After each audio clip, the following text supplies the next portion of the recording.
Welcome in, Wins and Losses podcast. We have been rolling up a lot of these interviews of late with a great bevy of fascinating people in the world of sports, media, and politics. We are joined now by the senator from Texas, one of the senators from Texas. He is Ted Cruz.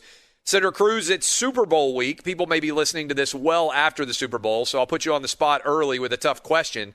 Who do you think gets it done here? Do you think the Chiefs, or do you think that the Bucs are going to be the Super Bowl champ when the NFL season finishes? Well, I think we're going to have a close game, and Brady has certainly shown an ability to pull it out against impossible odds. That being said, Mahomes is a beast, and so if you push me, I'd say it's probably Kansas City's game. We have spent a lot of time on this show, as I know you have seen, and we've interacted a decent amount on social media, pushing as hard as we possibly can for sports to be played. Not just pro sports, high school sports, college sports. How important do you think it has been for sports to, in many ways, lead the way in showing how things are able to get done in America, as opposed to curling up in the fetal position and saying the challenges are too much? We can't find a way to get through and continue our business, continue our play during COVID. Well, look, I think it is important that people be able to go to their jobs, go to work, provide for their kids, provide for their families. And people are seeing through sports that it's possible, that it can happen. Listen, I think the NBA, the way they did the bubble for the playoffs last year was very well done. I mean, the fact that they pulled it off right in fairly early in the pandemic was impressive. And I think it was, it's a contrast that, say, to movies. I'm a huge movie buff. I love movies. Hollywood is essentially shut down. Broadway is shut down. Yeah. Think of all of the thousands of people who are unemployed and not just big fancy movie stars who have the resources to make it through it, but, people who work on lighting and gaffers and carpenters and electricians who the entire industry is devastated. And thankfully, sports has done a better job of showing that we can try to be safe and protect people, but not utterly destroy their livelihoods at the same time. It is really emblematic, I think, of where America has gone, that you now hear people say it's brave and courageous when people say we can't do something, right? I mean, and your family has an immigrant background as well. Like most people who are in America on some level came here from somewhere else, right? The idea that we are now praising people when they say, oh, it's impossible to do something is fundamentally, to me, the opposite of what America should stand for. No, I think that's right. And if you look at different jurisdictions, there's some jurisdictions that have shut everything down. And if you're a restaurant owner in New York City, I mean, I think it is just unconscionable what they've done. They've just destroyed small businesses, that sometimes may have been built by 2-3 generations of families. And you've seen politicians just cavalierly shut them down. I think we ought to be able to walk and chew gum at the same time. We can't totally eliminate risk. I guess we could all lock ourselves in a bubble and never interact with anyone on planet Earth, and that would reduce risk. But that's not a world anyone wants to live in. And so I think we need some common sense. And I will say, I think Texas, by and large, has followed that path where we've taken the pandemic seriously, but we've also small businesses have been able to open, and a restaurant spreads out a little bit more. I mean, you take reasonable protective steps, but you don't just obliterate people's entire livelihoods. It's a fascinating window into the importance of federalism. And I don't know in our lives that it has ever mattered more who the governor of your state happened to be than right now, right? And who the mayor of your city might have been, because we've got all these different little laboratories to deal with COVID. And you mentioned Texas. I think Florida and Texas, among the big states, have clearly done the best at balancing risk while also maintaining people's ability to continue their livelihood. And you contrast that with New York and with California, and it's not a surprise. I was looking at the data on net migrations. The 3 states, I live in Tennessee, the 3 states that have gained the most residents during this whole mess of COVID, Tennessee, Texas, and Florida. What do they all have in common? They have figured out a way to keep businesses open while also trying to protect their residents. Meanwhile, people are fleeing from New York, Illinois, and California, 3 of the most restrictive places in the entire country. It's an interesting laboratory to study the response and see who has done the best job in a way that many countries who are more national in scope might not have had those different laboratories to examine. Yeah, that is exactly right. A stat that I've cited for some time is the cost of a one-way U-Haul from California to Texas. It used to be it was 300% more to go from California to Texas than it was to go the other way around. It's actually risen more than that. So right now, to get a 24-foot U-Haul from San Francisco to Austin, Texas, costs $5,000. To take the same truck back costs $986. Because all the traffic is going one way. That's right. Ain't nobody going the other. It's fascinating. That's actually a really great data point. That pathway that you're talking about, Senator Cruz, from San Francisco to Austin, also San Francisco to Miami, San Francisco to Nashville. Big tech is starting to break up that corporate hegemony that had existed in San Francisco. I know you have a lot of concerns about this, as do I. I don't try to get incredibly partisan on a day-to-day basis, certainly not with my shows. But the thing that I 100% believe in is the marketplace of ideas. And I don't think there's any doubt by anyone who is active on social media that we don't have a full-fledged marketplace of ideas in the American ecosystem like we have in past years. What should be done to big tech companies that are making the decision to pull Parler off of their servers like Amazon did, to not allow certain apps to be available at Apple or at Google?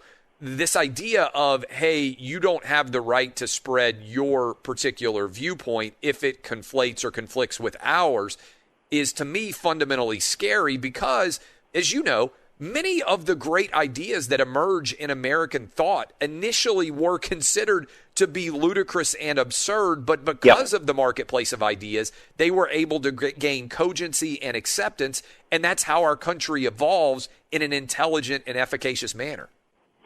Look, I think that is exactly right, and I think the power of big tech is the single greatest threat we have to free speech in this country, and it's the greatest threat we have to our democracy. That we right now have a handful of Silicon Valley billionaires with almost total monopoly power over political discourse and just about every other form of discourse today. And they're getting more and more brazen in how they use that power to silence those views they don't like and to amplify those views they do. And it's, there have always been biased journalists. That's not new in the world. From the very first time the first journalists were carving words on a stone tablet, there were biased journalists.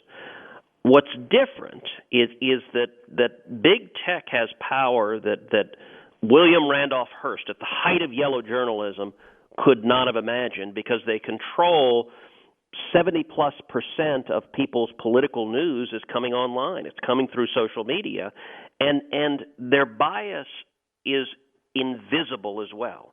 If they don't like what you say, you simply disappear. They can shadow ban you. They can throttle you, and there's zero accountability. And we've seen, just in the last few months, we saw Facebook and Twitter both blocking the New York Post, the fourth largest newspaper in America. It's insane. They just decreed, we're shutting you down. We've seen them deplatform the President of the United States, just said, okay, we don't like Donald Trump. He's no longer allowed to speak. We've seen them, as you put it out, what they did to Parler. And what they did to Parler was blatantly illegal and violated the antitrust laws. And I fully expect that they will pay a big judgment because you had multiple competitors working together in concert to destroy another competitor. And that is illegal, and they don't care. And it is a massive threat, and unfortunately right now with Democrats in charge of Washington, the Democrats want big tech to do more of this, not less. They're in favor of big tech censorship, and so I expect the problem to get worse before it gets better. What's interesting, Senator Cruz, about Parler in particular, and we both have legal backgrounds, so I always try to talk for an audience that might not. people say, well, if you violate Twitter's user agreements, then you don't have the right to speak to your audience through Twitter. And then so Parler was actually created to guarantee that if people didn't have the ability to reach their audience through Twitter, they could start their own company, which had a different genesis of what their ideas were going to be. And then Amazon Web Services and also Google and Apple. Amazon said, we're not going to host you. Google and Apple said, we're not going to allow your app to be downloaded. And they effectively, I mean, I think this is an analogy that people can understand. It's a book burning by Amazon, which was a company that was founded to sell books. They have eliminated the largest amount of opinion from being able to be shared in America, probably in the 21st century anywhere. No dictator could have made the decision that Jeff Bezos did to shut down as many people instantaneously as he did. We basically have created our own Chinese wall, but it's being now monitored by, as you said, billionaires in Silicon Valley. I think that's exactly right, and as I said, they're getting more and more brazen about it. Now, how you solve it is a complicated question. Yeah. I've spent a lot of time the last several years chairing multiple hearings in the Senate on censorship with big tech and detailing all the instances of censorship we've seen. The solution, listen, nobody wants to see a federal government speech police. That would be a terrible thing. But there are solutions that are consistent with law that also protect free speech. One solution. So right now, big tech has a special immunity from liability under what's called Section 230 of the Communications Decency Act. That Congress gave it to big tech 20 years ago, and it functions essentially like corporate welfare. It's a benefit that nobody else gets and only big tech gets. The reason big tech got that immunity from liability is because Congress understood that big tech was going to be a neutral public forum. In other words, it wasn't going to put its finger on the scale. It was going to let people speak. And so the reasoning was, well, it's not fair to hold them liable for what other people are saying if it's a public forum where anyone can speak. Well, big tech has decided to abandon that. They are nakedly and brazenly censoring, and if they're going to do that, there's no reason on earth that they should have a special immunity from liability nobody else gets. Secondly, the antitrust laws. By any measure, big tech is bigger, it's more powerful than AT&T was when it was broken up under the antitrust laws. It's bigger and more powerful than Standard Oil was when it was broken up under the antitrust laws. And it has long been existing laws that you cannot abuse monopoly power, which is what they're doing. And then the third avenue that I think needs to be pursued is a claim that sounds in fraud and consumer protection. And it's essentially this. The agreement you make with big tech, when you sign up for a social media account, the promise they're making to you is that if you follow someone, you'll see what they have to say, and if they follow you, they'll see what you have to say. Big tech is breaking that promise. They're deciding if they don't like what you have to say, the people who have chosen, I want to follow Clay Travis, well, if they don't like what you have to say, they don't get to hear what you say, even though they want to hear what you say. And that is fundamentally fraudulent and deceptive. And I think with the Biden administration, you're not going to see any federal government pressure on this. So it's going to have to come from state attorneys general. It's going to have to come in the states, and it's going to have to come from private litigation. And I expect quite a bit of litigation, particularly as big tech gets more and more brazen. I think we're going to see more and more litigation directed at them. You'll be fascinated by this. I've talked a little bit about it on the show. We had Donald Trump on this radio program, Outkick the Coverage, that I host twice. The first time that we had him on, we wrote about it a lot at Outkick. And Facebook, in the week after we had Trump on, we lost 70% of our Facebook traffic. Wow. 70%. Like you can watch, if we pull a graph and we show you, We wrote, 4 or 5 different articles because he was talking about whether or not college football should play. To his credit and the White House's credit, they fought as hard as they possibly could to help us make sure that college football happens. Most of the stories that we were talking about him with were almost entirely sports related. We wrote about it, right? The President of the United States comes on my show. We're going to write about it on the website that I own as well, right? Sure. To help share that information. We lost 70% of our Facebook traffic. And our data analyst said it was because Donald Trump's name was appearing in so many of our articles, and it was not a negative characterization, right? It was like President Trump is in favor of college football being played, right? Our data people went back and looked at it. That's Facebook. It's an unbelievable power that they have. As soon as we stopped writing about Donald Trump, over the next week, our traffic went right back up. But we can directly go to that and say they cost us tens of thousands of dollars in the way they responded to us writing about Donald Trump coming on the radio program. Now, one thing we could say if we were purely looking to maximize revenue is we would say, oh, Facebook is dinging us. They are telling us we can't write anything positive about Donald Trump. As long as we don't, our revenue will stay the same. But the minute we go positive on Trump, our revenue collapsed. We can legitimately show you that him coming on our radio program cost us tens of thousands of dollars. That is powerful, and it is entirely consistent with the conduct they're doing in multiple other instances. One of the hearings I chaired in the Senate, Dr. Robert Epstein testified. He is a psychologist, and he has done just about the only empirical research on bias in Google searches. And he did it initially in 2016, where he examined Google searches and the biased outcome that leans to the left. And he concluded that Google's biased searches shifted 2.6 million votes to the Democrats, to Hillary Clinton over Donald Trump. Now, here's the interesting thing, Clay. Dr. Epstein is not a Republican. He is a liberal Democrat who voted for Hillary Clinton and who publicly campaigned for Hillary Clinton.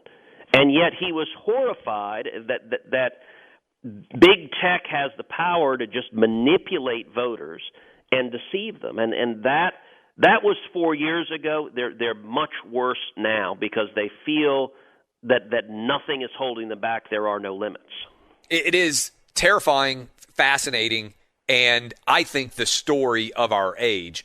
The other big story of our age, I think big tech is one of the massive stories, censorship, cancel culture, the way that all of that rolls together with identity politics. The other one is China.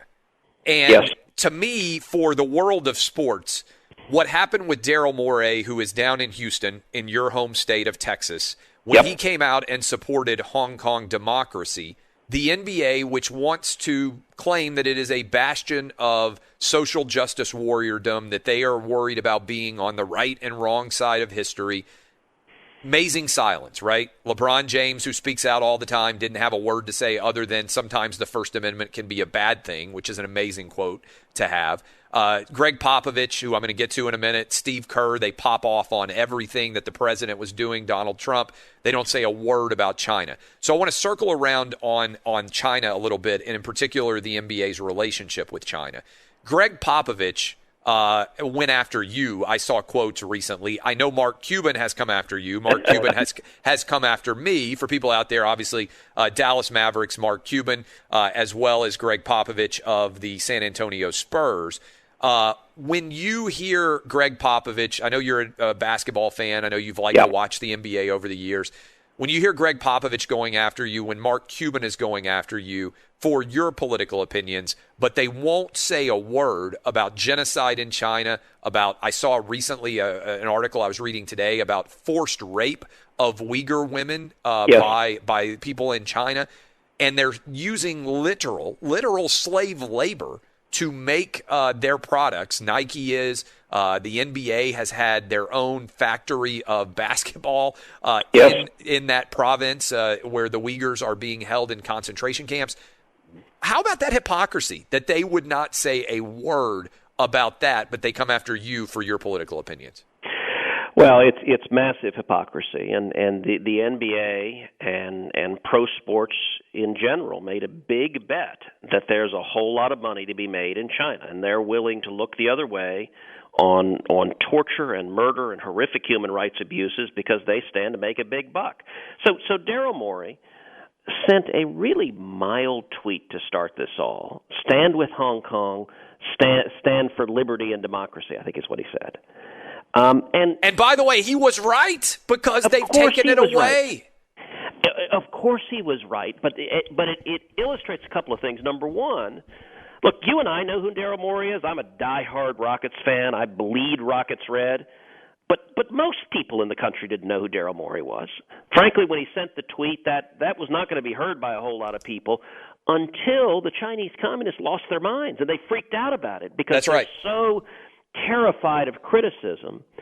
And the one friendly amendment I'd make to what you just said is you said the NBA stayed silent about it. No, they did worse than stayed silent about it, which is they groveled in apology to true. China. And by the way, what did China do?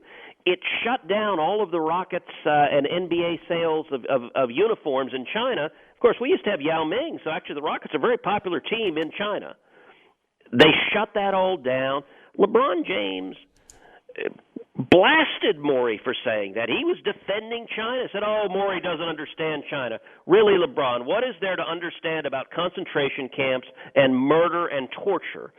But look, you understand what LeBron is interested in. You understand what Mark Cuban is interested in. They're interested in bucks.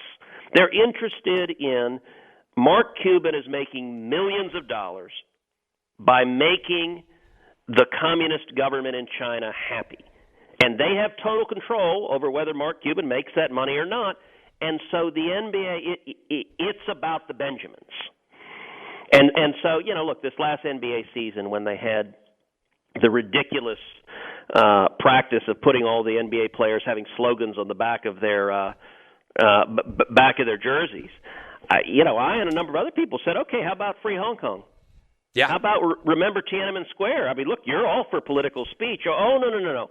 Just the political speech that happens to agree with everything in your politics, that's the only speech you'll allow. It's massive hypocrisy. You mentioned that you're a Houston Rockets fan, a dyed-in-the-wool, longtime Houston Rockets fan. Total sports question here for you. Yeah. Do you think that the Rockets would have won the 2 championships that they did if Michael Jordan hadn't retired? I do. It's a great question. That tells me that you are a huge Houston Rockets fan because that's Houston Rocket fandom to the core. And listen, and I adore Jordan. I mean, it's. I think Jordan is the greatest that's ever played on the Jordan LeBron debate. I don't even think it's close. But so 94 when the Rockets won our first finals, I was at Game 7 when we beat the Knicks when John Starks went 0 for 11. I mean, was, and it was in the Summit. Houston had never won a championship in any sport. And it will remain the sports highlight of my life where afterwards you had businessmen in 3-piece suits crying and hugging homeless men. I mean, it brought the city together. Olajuwon was extraordinary. He dominated. I've actually got sitting next to me in my office right now a piece of the floor from the Summit, signed by that 94 Rockets. Oh, that's awesome. Where were you sitting, by the way? How old were you in 94? So 94, I was 24. I was in law school, and I had the incredible good luck. I was working at a law firm in Houston as a summer associate called Baker Botts. And Baker Botts happens to represent the Rockets. And I worked there 2 summers, 94 and 95, the 2 years we won the finals. And so, I went to the firm early on, and I said, look, you don't need to take me out to lunch or dinner. Often for the summer programs, they wine and dine the students quite a bit. I said, don't buy me a meal all summer long. I'll have hot dogs at the hot dog stand downstairs. Just get me to the games. That's all I ask is I want to go to the games. And so I went to a bunch of the games. And it's kind of a funny story. So for Game 7, the firm was not going to send the summer associates to the game. They decided they were going to send the associates, the people who were already working at the firm, there instead.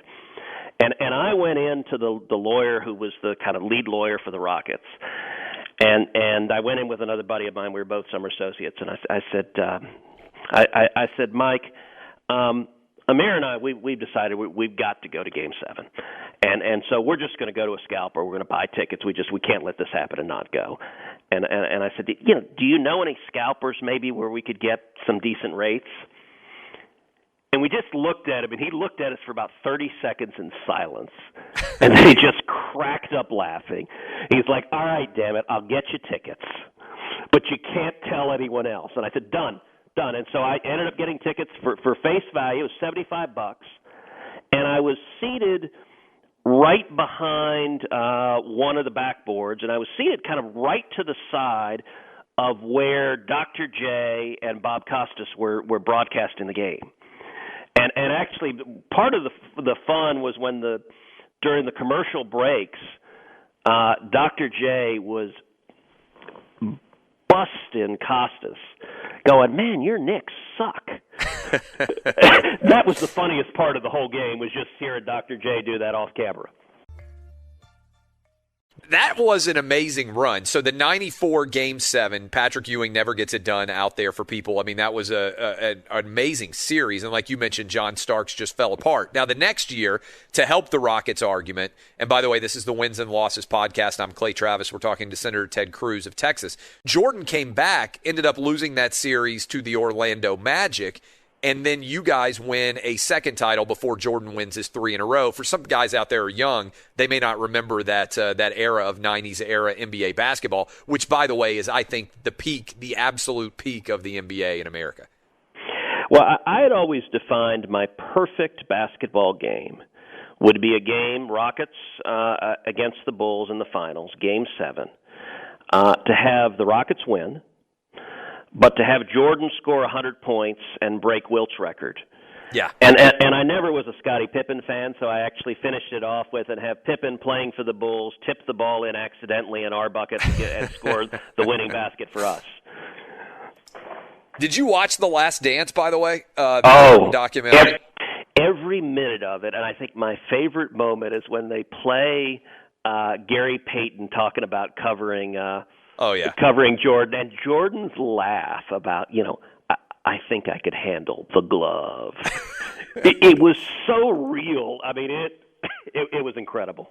That's such a great nostalgic time back. Like the Dennis Rodman stories, you knew in the 90s that those were great, but they're so much more fun. I mean, that 90s era Bull team is, I think, the most beloved American sporting franchise ever, right? You're a Rockets fan. I didn't grow up with a particular affinity for a team, but I was obsessed with the 90s era Bulls, and I think a huge number of people out there listening are, and it was because they were just such an exhilarating team to play, and Jordan himself is, I think, the signature achievement. I don't know, if you go to a concert or you go to watch someone who has to put on a performance, he was so incredible every night that I don't think people really who haven't experienced him, you mentioned the Jordan versus LeBron argument, the amount of intensity and effort he brought to bear, whether it was a random Tuesday night in the 14th game of the season or whether it was Game 7 of the NBA Finals, is unmatched, I think, ever in the history of basketball. Look, I completely agree, and where I think Jordan took it to another level is at the end of any game that was close that mattered. You knew Jordan was going to have the ball. You knew he was going to take the shot. You knew he was going to be triple teamed. And you knew he was going to make it. I mean, it was, there's all the truisms, things like, ice water in the veins, but it was a level of just stone cold killer that he would always perform. By the way, I'll give you a fantasy alternative universe, which is, if you remember the Rockets, we had 2 years in a row, we had back-to-back number 1 draft picks. We picked Ralph Sampson the first year. The second year, we picked Olajuwon. That draft that Olajuwon came out, Jordan was also in the draft. Olajuwon was drafted number 1. The Bulls drafted Jordan number 3. Sam Bowie went number 2, who was kind of wedged in there between those two, I believe. Yep, that's exactly right. And look, you can't fault Houston for drafting Olajuwon. He was coming out of University of Houston, Phi Slamma Jamma. I mean, it was a great pick. But imagine if Houston had gone to the Bulls and said, "We'll trade you Ralph Sampson, who we drafted the year earlier with the number 1 pick, and he just won Rookie of the Year. We'll trade you Ralph Sampson for the number 3 pick." We could have drafted Olajuwon and Jordan. That would have been amazing. That would have been one hell of a team. You've been a little bit better than Bill Cartwright, I think, and Bill Winnington. We're talking to Senator Ted Cruz. What do you think about James Harden? You're a Rockets fan. You had those moments in 94, 95. You've gotten close. I know you had another Game 7 where you guys couldn't hit a three for every dollar on the – I mean, that was probably tough for you to watch. That was 23 missed threes in a row or whatever the heck it was. What do you think about Harden going to Brooklyn? What do you think about the future of the Rockets? Oh, look, my heart is sad at Harden leaving. He's one hell of an offensive force. You're right, that game where we could only shoot threes, like, did nobody remember how to drive to the basket? Like, okay, fine, you're not hitting threes. Like, do something else, damn it, get to the foul line. But we couldn't do that. I'm sad to see Harden go because he's extraordinary and historic, and the offensive output the last 3 years is unmatched. I mean, the numbers, you have to go back to Chamberlain to find anything even close. That being said, listen, this new team is kind of growing on me. I mean, it came together kind of eclectically, but you know, John Wall, if he can stay healthy, he looks like he's got speed, he's got agility. Oladipo's a heck of a player. Eric Gordon has been playing very strong, and I'm really liking Boogie Cousins. I mean, Boogie is, you know, people forget before he got hurt that he was one hell of a ball player, and he hustles, and then we've got P.J. Tucker, we've got Christian Wood, who I didn't really know till he came to Houston, but Wood is playing. I think that the Rockets could surprise folks this year when it was supposed to be a rebuilding year, but if we can actually stay healthy, I think there's a shot. Now, also in Houston, and I know you're a Houston area sports fan, Deshaun Watson is all the rage, right? The talk about what should happen there. Let's pretend in a different world that you were not a politician and you owned the Houston Texans. What would you do with Deshaun Watson? Would you sit down with him and just try to figure out a way to work it out? Or do you think at this point, based on all the reports out there, it's time to just see if you can get a king's ransom for him, using obviously the Matthew Stafford trade to the Rams as kind of a template of what value Deshaun Watson might carry? Look, the question is he persuadable? And I don't know. So I think at a minimum you have to sit down and talk with him. I mean, I've seen the reports that say you want to leave. That's obviously, with the Rockets, what they were saying about Harden. With Harden, that certainly seemed to be the case. As a Texans fan, my heart is grieving. I think Watson is. I mean, he can move, he can throw. But that being said, I mean, the Texans were miserable. And J.J. Watt, too. You guys might lose J.J. Watt as well. The talk is that you're basically could be losing two of the faces of the franchise. Well, and we let DeAndre Hopkins go for nothing. Like, we just handed him away, you know, one of the elite receivers in the league. We just said, oh, okay, bye. Go. I mean, that was the moment, actually, that I started, like, several buddies of mine were texting each other just, you know, what the hell? Like, and the problem is, without a receiving core, you know, for Watson, you can understand you're going 4-12, saying, all right, get me out of here, I want to win. I don't necessarily fault him. What I'd like to see is the team go to Watson and say, we're going to build a Super Bowl contender team around you and make it so where he'd want to stay. But I don't know if that's doable right now. What about the Houston Astros? Did you feel like the title was in any way, I know you talked about Houston not necessarily winning a lot of championships. When the Astros win that championship, did it feel in any way tainted by the reports that came out later about the signals from the dugout, the banging on the trash cans, those the fallout from those titles? Yeah, of course it was, and that was hard. I will say when we won the World Series in 2017. That was an incredible that whole playoffs. I was at games 3, 4, and 5 of the World Series, so all the Houston games, and you know there are moments in sports that are really beautiful. And if you remember what was happening in 2017, Houston had just gone through Hurricane Harvey. Oh yeah. And it was the second most costly natural disaster in U.S. history. It was devastating, and there was at the time a meme online of a guy in his living room sitting on a lawn chair with all the carpet ripped up, all the sheetrock ripped up, no furniture, a TV set playing the game, and he's standing in an Astros jersey cheering as his entire home has been destroyed. And it said, "This is why it matters." And I got to say, that victory parade, and I was part of the parade in Houston. We had 1 million people come out. It's the first World Series we'd ever won, the only World Series we ever won. But it was a beautiful moment of celebration for the city that was incredibly powerful. And I love that team.